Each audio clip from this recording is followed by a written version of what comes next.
Hello guys, എല്ലാവർക്കും സുഖമല്ലേ? നമുക്കൊന്ന് ബസ് കാർഡ് ചാർജ് ചെയ്യാം, ബസ് സ്റ്റേഷൻ വരെ പോയിട്ട് വന്നാലോ? എന്താണല്ലേ?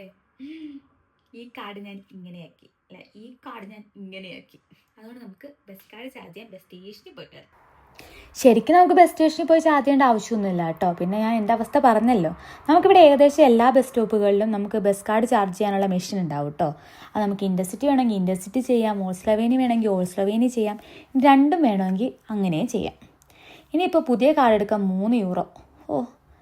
ബാക്കിയുള്ളവൻ ഈ മന്ത് എൻഡിങ് ആകുമ്പോൾ കാൽക്കുലേറ്റ് ചെയ്യുന്ന ആ ഒരു കാൽക്കുലേഷൻ മാറുമ്പോൾ ഒരു ബുദ്ധിമുട്ടേ. പക്ഷേ അവിടെയും എൻ്റെ കാൽക്കുലേഷൻ തെറ്റി. ഞാൻ ബസ് സ്റ്റേഷനിൽ എത്തിയപ്പം എനിക്ക് €7 പോലും. എന്താണെന്നല്ലേ, എൻ്റെ 4ാമത്തെ കാർഡാണിത്. അതുകൊണ്ട് ഞാൻ എന്നെക്കൊണ്ട് അങ്ങ് തോറ്റു. പിന്നെ വേറൊരു കാര്യമുണ്ട് കേട്ടോ. നമ്മുടെ കാർഡിൽ ഓൾറെഡി ഒരു പ്ലാൻ ഉണ്ട്, എന്നിട്ടാണ് ആ കാർഡ് നഷ്ടമാകുന്നതെങ്കിലും നമുക്ക് പുതിയ കാർഡ് കിട്ടുമ്പം ആ പ്ലാൻ ആക്ടിവേറ്റ് ചെയ്തിട്ടാട്ടോ അവർ തരുന്നത്. അപ്പോൾ ഇന്ന് എനിക്ക് €7 നഷ്ടം. ശരി എന്നാൽ.